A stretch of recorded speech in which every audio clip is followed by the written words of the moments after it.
यस हलमा सहभागी हुनुभएका विभिन्न संस्थासँग आबद्ध रहनुभएका सम्पूर्ण पत्रकारजीहरूलाई म हार्दिक अभिवादन प्रयोग गर्न चाहन्छु। आम सञ्चार प्राधिकरणको विषयमा मैले केही कुराहरू यहाँ राख्नुपर्ने हुन्छ, त्यसपछि शुभकामनाका शब्दहरू पनि राख्छु। आम सञ्चार प्राधिकरण र मिडिया काउन्सिल गठन गरेको छ मध्य प्रदेश सरकारले। हाम्रो 2077 मा 23 गते मन्त्री परिषदको निर्णयबाट यो दुईटा संस्था र अर्को एउटा चलचित्र बोर्ड पनि स्थापना भएको हो। हामी नियुक्ति भएदेखि धेरै चुनौतीहरूको सामना गर्नुपर्यो, 4 महिनासम्म बाहिर बस्नुपर्यो, व्यवस्थापन हुन नसकेर कर्मचारीको अभाव, दुनियाँ थरीका समस्याहरू हामीले चाहिँ झेल्नु परेको छ। अझै पनि हामीले चुनौतीका चाङहरू पछ्याउँदै हामी चाहिँ गन्तव्यतर्फ लग्गेहरूको कुरा यहाँहरूमा चाहिँ जानकारी गराउन चाहन्छु। मध्य प्रदेश सरकारले यो प्रदेशमा चाहिँ ठुलो सञ्चारसँग आबद्ध संस्था चाहिँ गठन गरेको यसमा प्रक्रिया भएकै हो। तर गठन भएपछि हामीले चाहिँ केही कामहरू अगाडि बढाएका छौँ। मध्य प्रदेश सरकारले लोक कल्याणकारी विज्ञापन व्यवस्थापन कार्यविधि 2079 र स्वास्थ्य बीमा र दुर्घटना बीमा सम्बन्धी कार्यविधि 2079 पारित गरिसकेको छ र त्यो पारित भइसकेका दुवैटै कार्यविधिहरू हामी चाहिँ कार्यान्वयनमा ल्याइसकेको यहाँहरूमा जानकारी गराउन चाहन्छु।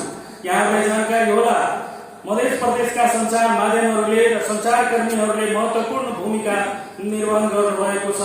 अधिकार प्राप्तिका आन्दोलनहरूमा र मधेस आन्दोलन लगायतका विभिन्न आन्दोलनहरूमा मध्य प्रदेश सरकारले यो कुरालाई चाहिँ आत्मसात गर्दै विभिन्न कामहरू अगाडि बढाएको छ। गत आबोमा चाहिँ असार 16 गते हाम्रो कार्यविधि पारित भयो, तर हामीले चाहिँ तत्कालै कार्यविधिलाई कार्यान्वयन गर्नको लागि हामीले चाहिँ काम अगाडि बढायौँ। त्यस क्रममा हामीले चाहिँ मध्य प्रदेशभित्र रहेका रेडियो टेलिभिजन अधिकांशको हामीले केही बाहेक अधिकांशको हामीले भुक्तानी पनि दिन सफल भयौँ र बाँकी रहेको छ केही रेडियो र केही टेलिभिजन र पत्रिकाहरूको भुक्तानी। कारण थुप्रै छन्, यहाँ चाहिँ काम गर्न खोज्नेलाई चाहिँ काम गर्न नदिने अवस्थाहरू पनि छन्। स्पष्ट शब्दमा भन्नुपर्दाखेरि म निवेदन गर्न चाहन्छु, यहाँ चाहिँ संघीय सरकारबाट संघीय कर्मचारीहरू जुन आएका छन् कामै गर्न नदिने अवस्थामा पुगेको यहाँलाई अवगत गराउन चाहन्छु। यही दुईवटा कार्यविधि पास गर्नको लागि चाहिँ त्यहाँ कार्यरत अधिकृतको टेबलमाथि चाहिँ ठोक्नु पर्यो, टेबल ठोक्नु पर्यो र थुन्नु परेको अवस्था म यहाँहरूमा अवगत गराउन चाहन्छु। र लोक कल्याणकारी विज्ञापनको बाँकी रहेको भुक्तानीका लागि पनि हामीले चाहिँ प्रयास गरेका छौँ। अनुगमन गरेर सम्पूर्णको भुक्तानीका लागि हामीले चाहिँ प्रतिवेदन पठाइसकेका छौँ, तर अर्थ मन्त्रालयले चाहिँ अड्काएर राखेको छ। अब कहिले खुकुलो हुन्छ। तर नयाँ जुन लोक कल्याणकारी विज्ञापनका लागि चाहिँ मध्य प्रदेश सरकारले 2 करोड रुपियाँ चाहिँ विनियोजन गरेको छ। ती रकमलाई हामीले चाहिँ सुरुवातदेखि नै कार्यान्वयन गरौँ भने अभ्यासमा थियौँ, प्रयासमा थियौँ, तर साउनदेखि अहिले चाहिँ अब यो हामी पुसमा छौँ। अहिलेसम्म पनि अर्थ मन्त्रालयले बजेट नपठाएको अवस्था छ। पटक पटक तागेरा गर्दा पनि नसुनेको स्थितिहरू छन्। अब त लाग्छ आफै विरुद्ध आफैले आन्दोलन गर्नुपर्ने अवस्था आएको छ। हुन सक्छ भोलि गएर हामीले चाहिँ अर्थ मन्त्रालयसँग पनि लड्नुपर्ने अवस्था आउन सक्छ। स्थिति यस्तो छ। नियमित हुने कार्यक्रमहरूको पनि बजेट रोकेर राखेको यहाँहरूमा चाहिँ जानकारी गराउन चाहन्छु। जुन वार्षिक बजेट छुट्याएको हुन्छ त्यो पनि बजेट अहिलेसम्म नपठाएकोले गर्दाखेरि हामीलाई कठिनाइहरू चुनौतीहरू झेल्नु परेको छ। आखिर भन्ने कसलाई, काम गर्ने स्थानमा उहाँहरू नै हुनुहुन्छ, तर चाहिँ हाम्रो कुरा सुन्दिनुहुन्न। अर्को कुरा, पत्रकारहरूका लागि चाहिँ स्वास्थ्य र दुर्घटना बीमा सम्बन्धी कार्यविधि हामीले पारित गरेर कार्यान्वयनका लागि सुरु गर्यौँ। छोटो समय थियो, 1 हप्ताको मात्रै। पत्रकार महासंघ शाखाहरूबाट प्राप्त लिस्टहरूमध्ये हामीले चाहिँ सुरुवातको चरणमा 100 जति चाहिँ पत्रकार महासंघ बाट आएकोबाट हामीले महिला पत्रकारहरूको लिस्ट सूची लियौँ र विभिन्न एफएम रेडियो टेलिभिजनमा कार्यरत 50 जना जति 150 जना महिला पत्रकारको हामीले चाहिँ स्वास्थ्य र दुर्घटना बीमा पनि गरिसकेका छौँ। गत आबैमै हामीले गरेको यहाँहरूलाई चाहिँ जानकारी गराउन चाहन्छु। अब महिला पत्रकारहरूले चाहिँ वर्षमा चाहिँ 1 लाख रुपैयाँको औषधि उपचार बापतको खर्च पाउने स्थिति हामीले सिर्जना गरेका छौँ र दुर्घटना बिमा चाहिँ 7 लाखको हामीले दुर्घटना बिमा गरेका छौँ र यो सँगै सुखद कुरा यहाँहरूलाई चाहिँ जानकारी गराउन चाहन्छु। अब मध्य प्रदेशभित्रका जति पनि सक्रिय पत्रकारहरू छन्, कार्यरत हुनुहुन्छ फिल्डमा, अब उहाँहरूको पनि हामीले चाहिँ सम्पूर्ण पत्रकारको हामीले टार्गेट लिएका छौँ 1000 जति। हामीले 1000 जति पत्रकारको टार्गेट लिएर अगाडि बढेका छौँ। अब मध्य प्रदेशका सम्पूर्ण पत्रकारहरूको बिमा चाहिँ हामी यतैबाट वीरगञ्जबाटै घोषणा गर्दैछौँ। यहीबाट हामी शुभारम्भ गर्ने यहाँहरूलाई चाहिँ जानकारी गराउन चाहन्छु। यो पुसको दोस्रो सातादेखि यही वीरगञ्ज नगरीबाट हामी पर्सा जिल्लाबाटै सुरुवात गर्ने कुरा यहाँहरूलाई चाहिँ जानकारी गराउन चाहन्छु। नेपाल पत्रकार महासंघ शाखाहरूसँग समन्वय गरेर हामी अगाडि बढ्छौँ, तर यसमा यहाँहरूले साथ दिनुहोला। को पत्रकारितामा हुनुहुन्छ, को हुनुहुन्न, हामीलाई धेरै कुरा थाहा पनि हुँदैन। यहाँहरूको साथ र सहकारीको अपेक्षा हामीले राखेका छौँ। कमसे कम यति हामीले चाहिँ सम्पूर्ण पत्रकारहरूको बिमाका लागि अगाडि बढ्दैछौँ। अर्को कुरा, प्रेस प्रतिनिधि परिचय पत्र पनि मध्य प्रदेश सरकारले जारी गर्दैछ। हामीले मेसिन ल्याइसकेका छौँ, कार्डहरू सम्पूर्ण तयारी गरिसकेका छौँ। यो दुईटै चाहिँ यहीबाट हामी सुरुवात गर्छौँ। प्रेस प्रतिनिधि परिचय पत्र लिएका पत्रकारहरूको चाहिँ स्वतः चाहिँ बिमा हुने यहाँहरूलाई चाहिँ जानकारी गराउन चाहन्छु। प्रेस प्रतिनिधि परिचय पत्रका लागि काठमाडौँ धाउनु पर्ने स्थिति थियो, सूचना तथा प्रसारण विभाग धाउनु पर्ने अवस्था थियो। अब चाहिँ हामीले मध्य प्रदेश सरकार लेखिएको मध्य प्रदेश सरकारको कार्ड छातीमा ढुन्ड्याएर हामी सिंहदरबारभित्र छिर्न सक्ने अवस्था सिर्जना गर्दैछौँ। यसलाई यहाँहरूले चाहिँ सफलताको रूपमा लिइदिनुहुनेछ भन्ने विश्वास हामीले राखेका छौँ। यसै गरी हामीले चाहिँ पत्रकारहरूका लागि चाहिँ हामीले क्षमता अभिवृद्धिका लागि तालिम दिनुपर्छ भन्ने महसुस गरेका छौँ। यसका लागि हामीले चाहिँ तालिम निर्देशिकाहरू तयार गरिरहेको यहाँहरूलाई चाहिँ जानकारी गराउन चाहन्छु। धर्मेन्द्र जहाँ हुनुहुन्छ, देशकै चर्चित प्रशिक्षक, उहाँले चाहिँ तयार गरिराख्नु भएको छ। यो तालिम निर्देशिकाहरू 5 दिने, 7 दिने र 10 दिने तालिम निर्देशिका तयार गरेर हामी चाहिँ अगाडि बढ्ने यहाँहरूलाई चाहिँ जानकारी गराउन चाहन्छु। यसै गरी गत अवधिमा पनि हामीले चाहिँ अनलाइन पत्रकारिता सम्बन्धी तालिम लगायतका कामहरू चाहिँ गरेका छौँ र यो वर्ष पनि हामीले अनलाइन मिडियाका सम्पादकहरूलाई चाहिँ हामी थप जिम्मेवार बनाउन, उहाँहरूलाई चाहिँ थप दक्षता अभिवृद्धिका लागि तालिमहरू राखेका छौँ र नयाँ पत्रकारहरू उत्पादनका लागि पनि दलित, मुस्लिम, अल्पसंख्यक समुदायबाट पनि पत्रकारिता क्षेत्रमा ल्याउनु पर्छ। यसका लागि चाहिँ हामीले तालिमहरू राखेको कुरा यहाँहरूमा जानकारी गराउन चाहन्छु। यसै गरी मध्य प्रदेशभित्र रहेका टेलिभिजनहरूमा अझै पनि दक्ष जनशक्तिको अभाव रहेको छ र हामीले चाहिँ टेलिभिजनमा कार्यरत सञ्चारकर्मी साथीहरूलाई चाहिँ हामीले तालिम दिएर दक्ष बनाउनेछौँ र जुन संस्थामा कार्य गर्नुहुन्छ त्यही संस्थालाई चाहिँ थप मजबुतका साथ थप सबल भएर अगाडि बढ्नुहुनेछ। त्यसका लागि हामीले चाहिँ काम अगाडि बढाएको कुरा यहाँहरूलाई चाहिँ जानकारी गराउन चाहन्छु। यसै गरी हामीले चाहिँ छापा माध्यमलाई पनि व्यवस्थित गर्नुपर्छ। धेरै पत्रकार साथीहरू छापा माध्यममा आश्रित हुनुहुन्छ। अब साप्ताहिक पत्रिकाहरू, दैनिक पत्रिकाहरू कुन अवस्थामा छन्, त्यसलाई चाहिँ कसरी सुधारहरू गर्ने, यसका लागि हामीले चाहिँ कार्यशालाहरू गर्ने हामीले काम अगाडि बढाएको कुरा जानकारी गराउन चाहन्छु। यसै गरी यहाँहरूले चर्चा गर्नुभएको छ मिडियाको चाहिँ अत्यन्तै भूमिका रहेको छ। म पनि रेडियोमा काम गरेर, अनलाइनमा काम गरेर, टेलिभिजनमा काम गरेर, छापा माध्यममा काम गरेर यहाँसम्म आएको छु, यहाँ माझ आज चाहिँ बोलिरहेको छु।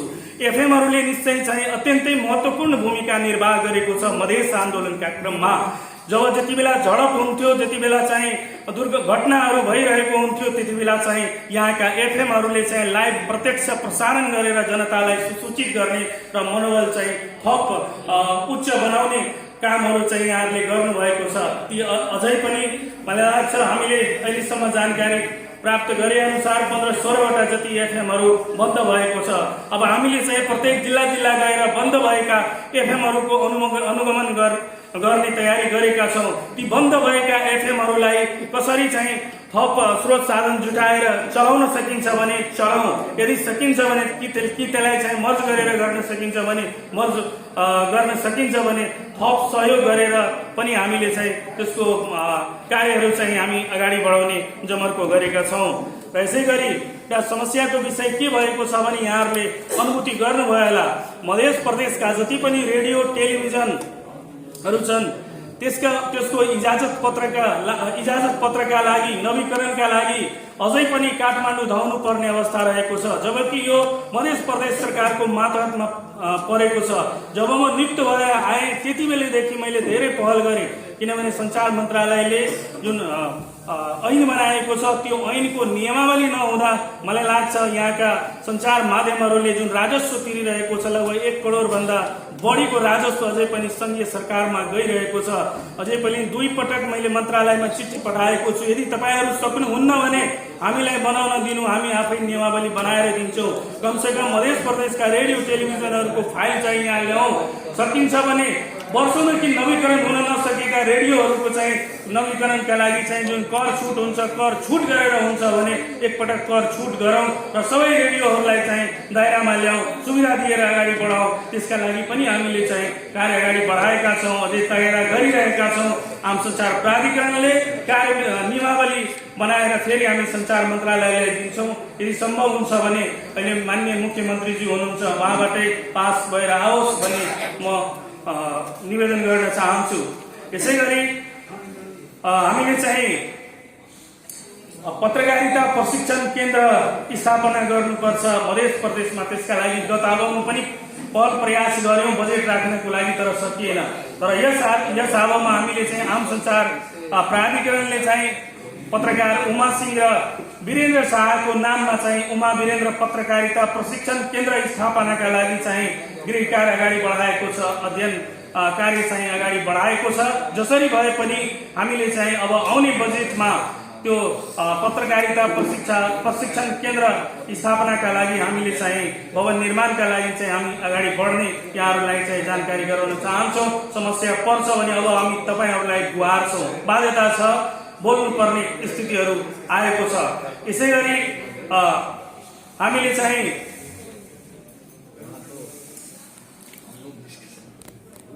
जति बजेट चाहिँ विनियोजन भएको छ कार्यान्वयनको पाटोमा जान्छ नै। अहिले हामीले नपाएको यहाँहरूलाई चाहिँ जानकारी गराउन चाहन्छु।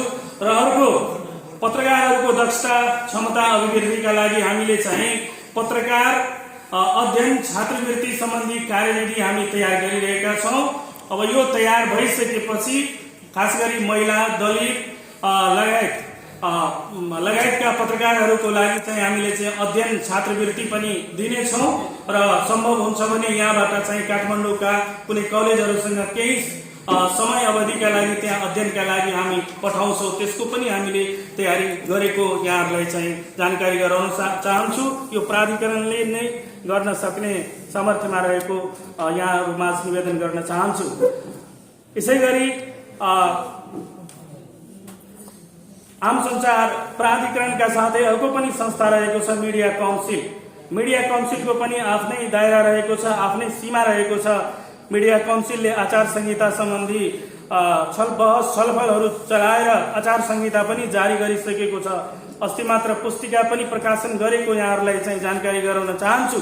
र यसै गरी स्मारिका पनि प्रकाशन गरेको छ र आचार संहिता गोष्ठीहरू पनि गरेको थियो र पत्रकार कल्याण कोषका लागि पनि प्रयासरत हुनुहुन्थ्यो। आज उहाँ हामी बीच हुनुहुन्न, वरिष्ठ पत्रकार हाम्रा अग्रज शिवहरि प्रसाद भट्टराईज्यू पटक पटक भन्नुहुन्थ्यो उहाँ चाहिँ पत्रकारहरूको लागि चाहिँ केही गर्नुपर्छ है, ज्येष्ठ पत्रकारहरूको लागि चाहिँ पेन्सनको व्यवस्था गर्नुपर्छ भन्नुहुन्थ्यो उहाँ। पत्रकारहरूलाई आपद विपद पर्यो भने त्यसको लागि कल्याण कोष स्थापना गर्नुपर्छ। सायद साथीहरू हुनुहुन्छ, गर्नु नै हुनेछ, तर समस्या छ अहिले सदस्यहरू नै हुनुहुन्छ, कसैलाई निमित्त पनि नतोकिएको स्थितिहरू छ। लेखन वृत्तिको कार्य पनि अगाडि बढाएको हामीले जानकारी पाएका छौँ। काउन्सिलले यस्ता कार्यहरू चाहिँ अगाडि बढेको छ। चुनौती धेरै छन्। गत आगोको कुरा गर्दाखेरि हामीले चाहिँ योभन्दा अगाडिको आगोमा असारमा हामीले चाहिँ अख्तियारी पायौँ, त्यसपछि चाहिँ नयाँ मन्त्री आउनुभयो, त्यसपछि फेरि हामी चाहिँ 6 महिना सुत्यौँ, बजेटै छैन, केही छैन। यही स्थिति अझै पनि हामीले चाहिँ सामना गरिरहनु परेको छ। समस्या धेरै छन्। र अर्को कुरा के छ भने अझै पनि सञ्चारसँग सम्बन्धित जति पनि ऐन नियमावलीहरू छन् त्यसलाई चाहिँ वास्तवमा चाहिँ स्वतन्त्र राख्नुपर्ने हो, स्वायत्त राख्नुपर्ने हो। तर कता कता पनि हामी चाहिँ विचलित भइरहेका छौँ, जसले गर्दाखेरि चाहिँ समस्या हामीले झेल्नु परेको छ। हाम्रा अग्रज वरिष्ठ पत्रकार पटक पटक भन्नुहुन्थ्यो, अस्ति जुन पत्थरकोटमा जानुभयो कार्यक्रममा सहभागी हुन, त्यति बेला पनि उहाँले के भन्दै हुनुहुन्थ्यो, म आज छु, भोलि रहन्छु, रहदिन, तर पत्रकारसँग सम्बन्धित मिडिया काउन्सिल होस्, आम सञ्चार प्राधिकरण होस्, यी संस्थाहरू, यी निकायहरू स्वतन्त्र रहनुपर्छ, स्वतन्त्रपूर्वक काम गर्न पाउनुपर्छ। तर दुर्भाग्य नै भन्नुपर्छ, स्थितिहरू यस्तो छ, अझै पनि आम सञ्चार प्राधिकरण होस्, मिडिया काउन्सिल होस् या चलचित्र बोर्ड हो, सम्पूर्ण सदस्यले मुद्दा झेलिरहेको अवस्था छ। आज हामी बीच हुनुहुन्न हाम्रा वरिष्ठ अग्रज पत्रकार शिवहरि प्रसाद भट्टराईज्यू, उहाँ पनि मुद्दा झेल्दै बित्नु भएको छ, दुःख लागेको छ। मध्य प्रदेश सरकारले कमसेकम यस्ता कुराहरू गर्दाखेरि अलिकति विचार पुर्याइदिनुपर्छ। पत्रकार भनेको आफै बुद्धिजीवी हुन्छन्, बौद्धिक हुन्छन्, उसका आफ्नै पनि स्वतन्त्रताहरू हुन्छन्, उसका सीमित दायरा र घेराहरूबाट चाहिँ मुक्त राख्नुपर्छ जस्तो मैले महसुस गरेको छु। यसतर्फ यहाँहरूले ध्यान दिनुहुनेछ। या कता कता के हुन्छ भने अब जसरी चाहिँ सदस्यहरूको सम्बन्धमा चाहिँ अब जो कोही आज मन्त्री हुनुहुन्छ, उहाँको इच्छा छैन भने उहाँले हटाइदिनुहुन्छ, फेरि 3 महिना 6 महिनापछि फेरि अर्को मन्त्री आउनुभयो, उहाँले हटाइदिनुभयो, फेरि अर्को आउनुभयो। यो अवस्थाबाट यहाँहरू हामी चाहिँ कसरी मुक्त हुन सक्छौँ र फ्री भएर जसरी केन्द्रमा मिडिया काउन्सिल, प्रेस काउन्सिल होस् या त्यहाँको सूचना तथा प्रसारण विभाग होस्, जसरी सरकारले चाहिँ आर्थिक वर्षको सुरुमै बजेट दिन्छ, त्यसरी नै हामीहरूलाई दिएर काम गर्ने माहौल बनाइदिएको भए हुन्थ्यो। कर्मचारी त अभावै छ। माननीय मुख्यमन्त्रीज्यू हुनुहुन्छ, अझै मेरो कार्यालयमा एउटा पनि कर्मचारी छैन।